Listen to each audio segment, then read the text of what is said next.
Hey, what's up, everybody? And thank you for listening to Operation Agency Freedom, where we are bringing you top secret advice from the world's most badass digital agency owners.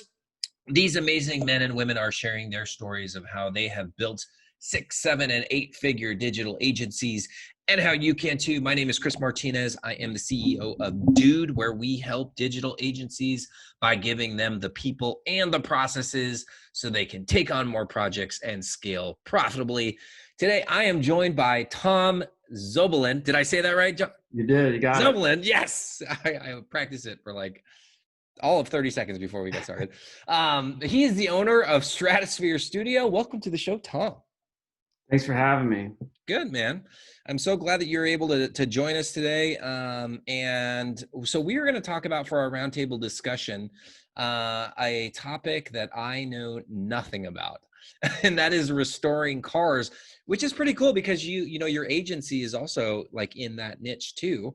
So Yeah. why don't you tell us all about like your restoring cars fanaticism and how that got started? Yeah. So I truly believe that that's one of those things that you're just born that way. Mm-hmm. You just come out of the womb wanting to play with cars. My whole life. I mean, even as a kid, I would pretend like hiding under my bed, like I was working on cars, and Nice. and it progresses from matchbox cars to model cars to real cars, and it's the thing that I can't get out of my head every single day. I mean, the first thing I do in the morning is I'm scanning like Craigslist and um, looking for deals and stuff like that. Just it's the first thought in my head every day is cars. So you were telling me earlier that you have 3 cars that you're restoring right now. What are you working on? Yeah, so we have a '69 Vet. That one's pretty much done. Wow. And we have I have a '59 Chevy Apache truck, a pickup truck Mhm. that it's all like Corvette suspension on it, and V8 4-speed, the whole bit. And then I have a '58 DeSoto that I've been working on for like 6 years on and off. And it's that one. It was a lot further, and then it took a step backwards. I built a motor for it, and it spun a bearing pretty early on, which can happen. So No now, idea what that means, but it sounds bad. yeah, basically, I have $3,000 in a motor that needs to be rebuilt again. So Oh, wow.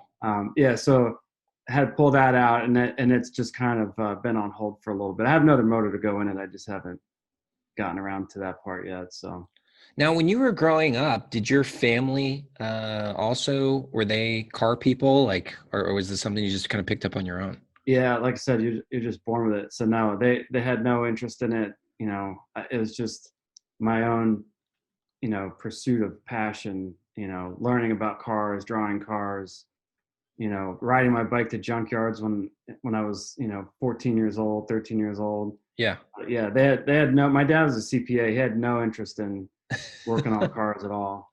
So what was the first car that you ever truly restored? Yeah, so that's kind of a fun story. So I was not a great student in junior high school, Uh-huh. and I was like a C and D student. And my parents made me this bet that they thought I would never pull off. And my dad said if I could get straight A's in my 8th grade year that summer, he would buy me my first car. And so guess what? Straight Got straight A's my A's. Yeah. entire 8th grade. So my first car was I wanted a '57 Chevy. That was just like my dream car at the time. But I ended up with a '66 Mustang that I Still was not a bad first car. yeah. So I was like 14, and I got that car, and I had it, all restored by the time I was 16. So, I mean, was it just a pile of junk when you got it, or? It looked all right, but yeah, it was mechanically it was a mess. The seats were ripped, and Mhm. the engine barely ran, and transmission didn't ship very well. All the mechanical stuff I had to redo. I mean, And even down to the heater and everything. and this is, I'm assuming it's before the internet where everything was on YouTube. Oh yeah. How do you go about like learning how to do those things, like how to fix those things? So there's actually it was all done by books. There was actually a book that I still have to this day called How to Restore Your Mustang. And I mean, I carried that in my backpack through school, like through all the way through high school. It never left my side. That book. Right. I knew where every nut, bolt, and screw was on one of those cars by the time I was done with it. That's awesome. So I know that you said that you're always looking through Craigslist. I mean, do you have your eye on the next vehicle that you want to restore?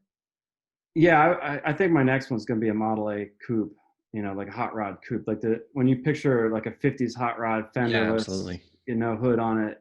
I've never had one of those, and that's probably gonna be my next. Plus, I'm stockpiling all these engines from the DeSoto, but I got 4 motors in the garage right now that could easily go in it. So, yeah, You need a uh, bigger garage. I've never yeah. seen your garage, but I'm guessing that you need a bigger It's one. it's just a 2-car garage, but it's a fully equipped shop. I mean, I could do metal work in there, body work.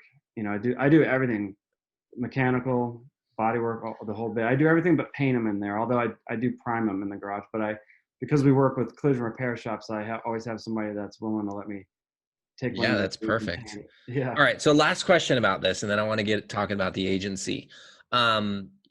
Is there something therapeutic or like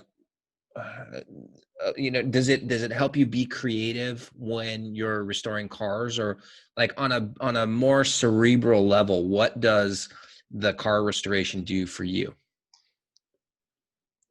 It's like a really great instant gratification thing. And when you're sitting in front of a laptop all day, it's nice to move your body out. Yeah. I actually don't like sitting in front of computers really. So being out in the shop, I'm constantly moving, especially if I'm depending on the phase I'm at with the car. Like if it's welding, then that's kind of like a zen, area Because where you you got to just be kind of sit focused, there. right? Yeah. Yeah, you just and like all kind of stuff in your head. But I actually try to not think about work when I'm working on cars. I try to block that out and just focus on to use it as a break from thinking about the business all the time, which is really hard to do, as everybody knows that owns a business. Yeah, absolutely. Well, cool, man. So that's a good segue. So we can start talking about Stratosphere Studio. But you also have another brand that you've launched or are in the process of launching that is Yeah, specifically probably related to the September. body shop. So start off, just tell us, how did you get started in the agency world? Like everybody else, probably by accident. So Yeah. I was in the trade show world. I designed and built trade show booths, and in '08, when the economy kind of tanked, people just cut budgets. The trade Yeah, shows trade was shows was like one tanked. of the first things to Trade go. shows was gone, and also it was on a kind of a downward decline anyway after 9/11. We had a lot of trade shows that didn't happen that year, and so that was the first time when businesses actually had a moment to kind of sit one out and then ask themselves, did we lose money by not going to this trade show? So they started scaling back a lot. Like, well, and when you're getting paid to make sawdust basically. So when people are using a lot of fabric boots, lightweight stuff, and you're not making structures, you're doing the same amount of work, working the same hours, the same days, but you're making less commission on it. So I was always looking for a way out anyway. So '08 kind of forced my hand and said, you need to find something else now. So it Yep. just so happens that I was working with the National Auto Body Council, and I have friends that own body shops, and so I'd always do marketing for them on the side just as a way to get them to paint stuff for me usually. And so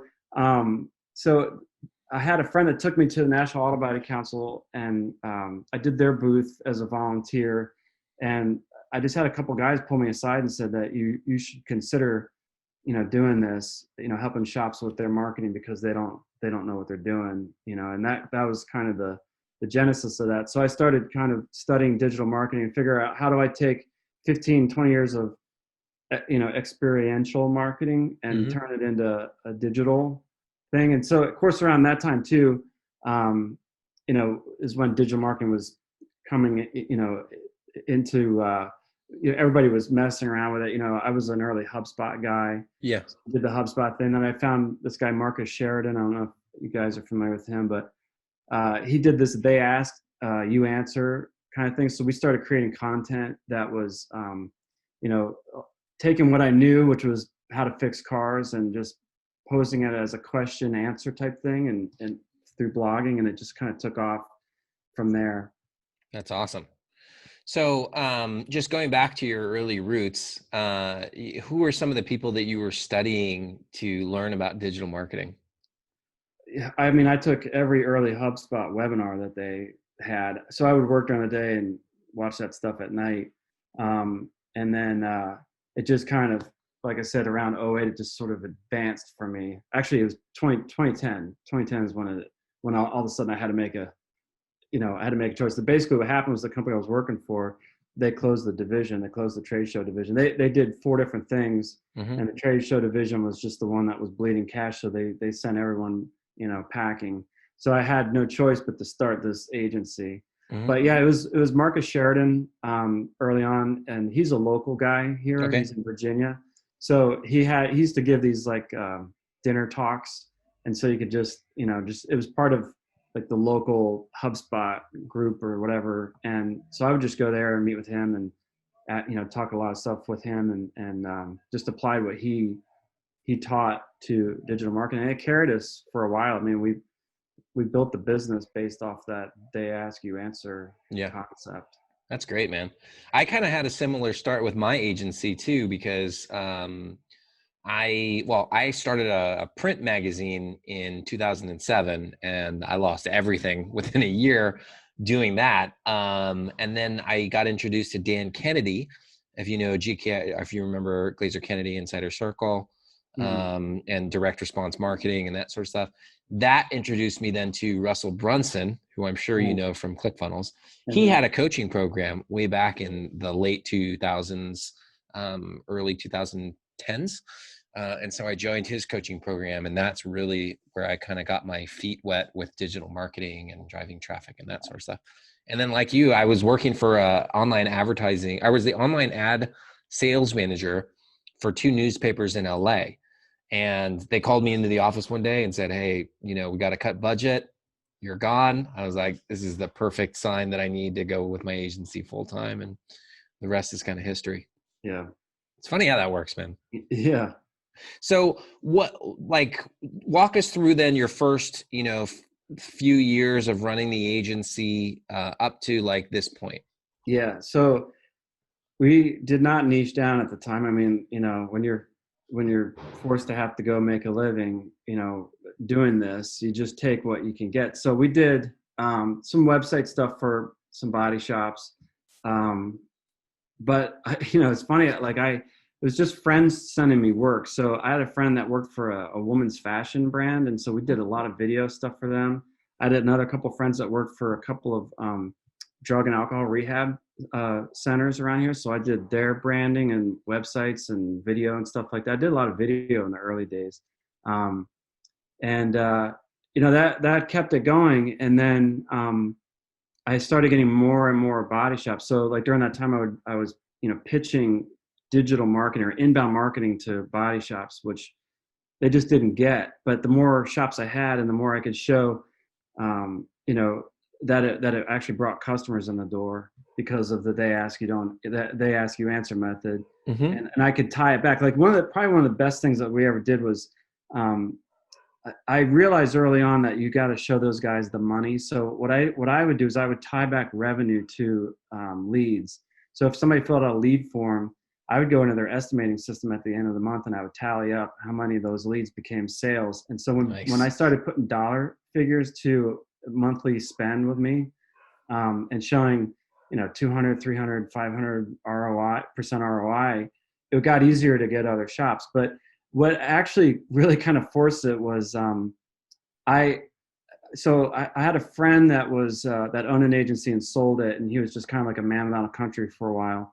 And so I would have these meetings with him in the evenings, and I would say, look, I dominate in the collision repair marketing space, but we're really small. I could use some help. I could really use a partner that's been down this road that kind of understands how to expand an agency. So we talked for a while, and then we brought on. So we had this partner agreement starting, and then he brought on this other guy that was like a web guy. So basically, I was going to be like the sales. He was going to do creative and branding, and then we were going to have the web guy handle all the web stuff. And we had these meetings, and we were like getting ready to get bank accounts and do partnership agreements, and they kept changing away from the collision repair stuff. And so I found myself by arguing with them, like, no, you're making a mistake. We should stick with the collision repair thing. I was building and believing in my own argument that we should niche down. So that's how we niche down in that. I just went all in. I got rid of everything that wasn't collision repair and or RV repair, and just stuck with it, and literally started saying no for the first time ever, and I ended up not partnering with those guys. I went, I just stayed with my own, and then I rebranded, did a new website, and cleaned up the messaging. So back to the restoration. So if you look at my website right now, there's a 65 Econoline van on our homepage. I restored that because I figured, I came up with this tagline, we deliver customers. So I figured you need a delivery van. So I restored this Econoline really fast, and we just sort of went all in on collision repair. And that's probably been, as far as growth and focus and everything, that's probably been the best thing. And that was only about 3 years ago that we did that, where I was just all in on collision. Well, the other thing that I love that you've done, aside from niching down, is productizing. So, you actually show your prices on your website, and you have, the different packages that people can select. What has that done for your agency? Right now, a lot of our stuff just pretty much comes from word of mouth. Mm-hmm. So we have such a great reputation in the industry that people spread our name around a lot. Mm-hmm. We are, any conversation on Facebook or anything about, I need a new website, who should I call, or we're looking at doing some marketing, our name always gets thrown in there. So I don't know, I never really asked the client, like, hey, you review our pricing sheet, but where it's, I think probably we're going with this, as far as the product is, we do have a new product that we're rolling out with a new name. And this one, so what I realize is that it's really hard to cold call in a body shop, even with our reputation. And we can't get past the receptionist because everybody's calling every business out there. And it's, even with our being very distinguished, like, one of our other kind of like soft taglines is, we talk shop. Like, I can go, a body shop owner can talk to me in 2 minutes, and I know I'm not a bullshitter. They know that I know the stuff. Yep. And that has been a selling feature, because they know that they don't have to teach us the industry. So that helps. Mm-hmm. But I can't get that message past the receptionist.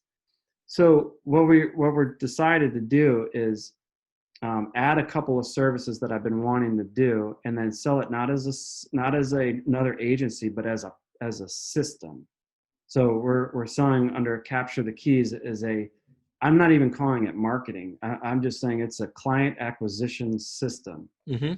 and it's geared for a very specific but very big market share, which is independent body shops that are not national chain direct repair facilities. So it's anybody that's like doing $1.5 million on up. They may own a couple locations, but they're struggling against insurance companies doing. So this product adds geo fencing, mm-hmm. and it adds Facebook ads, which we didn't do that in the past. So we never did ads. It was always inbound marketing. So now we're adding paid search or paid marketing, paid ad marketing to the mix, and then taking our reporting. And then what I've done is I've cleaned up a lot of the labor stuff, things that used to, like, the blogging was very labor intensive. So now they just get access to a library of content that has a no follow. So there's no duplicate content. So we've turned what we were doing as a one-off service into a complete package that is going to have one price point, and that's it. And, take it or leave it, but, we're selling it to everybody. So if you want to lock in your area, you better do it, kind of a thing. So what has that done to your cost of goods and the production side of it? Like, what is this new package, or what are you anticipating? How is that going to inevitably increase your profitability? It's significantly, because if we're doing blogging for a body shop, we would write, because like I said, we're not just doing, like our competitors would always write what I call dumb blogs for body shops, like driving tips, or how to keep your pet safe on a long trip. But we would write very specific stuff, like what Ford says about clear coat blending and why you should not have that, why you should never see that on an estimate. What is the difference between R&R and R&I on an estimate? Like really specific stuff. It's really hard to scale that when you're doing it for this shop and this shop and this shop, because you can't have, you're going to have duplicate content problems. And, so and then just the writers to get to write the content. Yeah. And what ended up happening was they were never good enough. Like I'd always have to go back behind and rewrite. I mean, I would give collision classes. I've tried everything. So what this is going to do is, and the other problem with that too is that if you take a client on day one, you got to slowly build this library, right? So they, if you do a blog a week, it takes too long to get them content. So what we're doing now is we're just saying, look, here's 200 high conversion articles. You get them on day one, and so the content is built, and then everybody has the same content. But what's different about it is that so we did a lot of stuff where we would do a lot of tracking with how people convert on a website, on a collision repair website, because it's a different kind of sale than even an auto mechanic or like a tire shop. With collision repair, you only need it when you need it, and it's not something that you can market to, because eventually you're going to need it, like with a mechanic, eventually you're going to need oil changes and tune-ups. So you can't run like coupons on collision repair. You may not need it for 7 or 10 or 15 years, right? So it's all about educating the consumer about a kind of a difficult period in their life. Like when you're in an accident, your car's taken out of the fleet, now your schedule's all messed up and all this insurance company, and you're having to deal with all this crap. So our content is really not to attract customers anymore, but convert them. So it's now really, we're seeing it as conversion content. And then the ads just people's attention, the shops where the insurance companies are kind of steering them towards. So it's kind of it was the result of studying how people interact with content on a body shop, what works, and then how do I fix the scale problem, like you were mentioning. So now I don't even have to have a writer on staff right off, or I can hire somebody to do for a 2-month gig and write, 300 articles or something. And, it's not that steady onslaught where the blogging is the deliverable. The deliverable is, customers calling the shop, filling out forms, and then us tying that back, the revenue back, and reporting on it. So now the focus is on having an account executive, account manager, that's going to be the salesperson, but kind of owns that account. So back to my trade show days, I sold the booth. I helped design the booth. I helped get it set up. I traveled the country with the thing. I knew where everything and every crate was. So that level of service is what I'm bringing into the agency with this newer model. So you're going to have an account executive. They may have 20 accounts. They have to go get those accounts, but once they have them, as long as they're maintaining that level, I don't have to have account managers. So now all we have are project managers and ad buyers that are going to, place and monitor the ads. And then the account executives are just keeping that client happy and in their face weekly and monthly and quarterly. So that because you were going to have to scale anyway with salespeople and account people. This way we're combining the sales and account person, and then that just scales out. And then, the production, we can kind of keep fairly low because we're repeating the same thing over and over again. But everyone's getting the same Facebook ad, the same geofence ad. We're just swapping out logos, and keeping it fresh that way. I love that. So, there's got to be people out there that are listening right now, and they're like, man, I wonder how I can apply that to my niche. So, I mean, that's kind of like the question that I want to ask you is like, knowing what what are some other niches that you think that they could easily apply the same strategy and redo their agency or even launch a new division like you've done? I guess the recipe, as far as I see it, is that it needs to be maybe a service-based business that people don't buy all the time. Like, let's say roofing, right? You need a roof every 10 years. And that you do need a little bit of education in order to steer the waters properly, right? So what do you mean?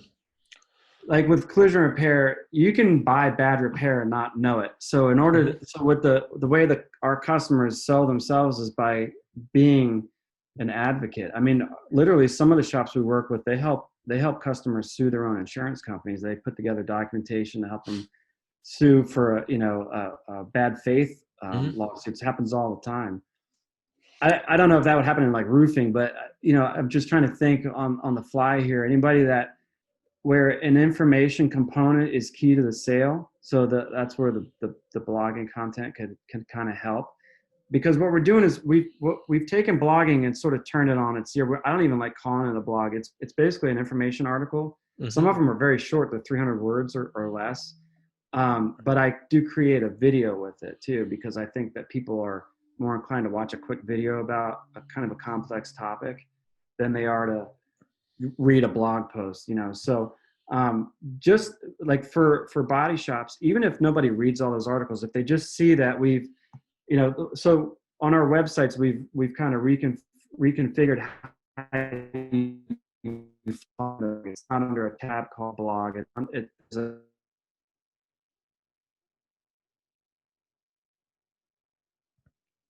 down insurance questions answered and things and repair specifics to the repair of my vehicle. And so that's where you find all the stuff, specific to Chevrolet repair or, Honda repairs. So we're pointing out that you need to know this stuff. Even if you just scan the headlines, you're already getting an education on collision repair. And the idea being that positions that body shop as the guy that knows his stuff, right? So if there's a niche out there where that's a differentiator, that's a selling feature, if that's how they sell their product, like with collision repair, when they get somebody to come in or even get them on the phone, like all my shops, I'll say, just get all I need is to get the guy on the phone, get him on the phone, and I'll explain to him, blah, blah, blah. So if you have a niche that is similar to that, because it's like a rethinking of what the deliverables are. The deliverables are more focused on, driving that lead to the website and converting it and then showing the revenue for it. So I don't know if that answers the question, but Yeah, it does. I mean, any agency owner who has the potential to do this, their wheels are already spinning. So this definitely puts them in the right direction. And it's also a really good time to end because we are just about out of time. Okay. So Tom, what's the best way for people to get in contact with you? Yeah, I mean, you can reach out to me, Stratosphere Studio, LinkedIn. You can find me on LinkedIn, or if you want to check out Capture the Keys, it's not launched yet, but the website's up, but it's not finished. But if depending on when you watch this podcast, if you want to check out CaptureTheKeys.com to see how we have that all structured and set up, you can take a look there. Awesome. And who would be the perfect person to reach out to you today? For like a new customer of ours? You choose. Yeah, a perfect person, I mean, would be right now would be an auto body shop owner.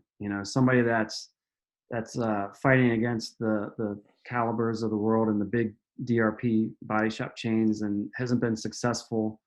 That would be a great person. But anybody that wants to reach out to me and kind of, talk shop, I'm available. Basically, just talk about cars all day. Talk cars, yeah. I'll talk cars all day, any day. Awesome. All right, Tom. Well, thanks so much for being on the show. And to all of our listeners, thank you all for tuning in today. And make sure that you return next Thursday and every Thursday for the next episode of Operation Agency Freedom. Bye, guys.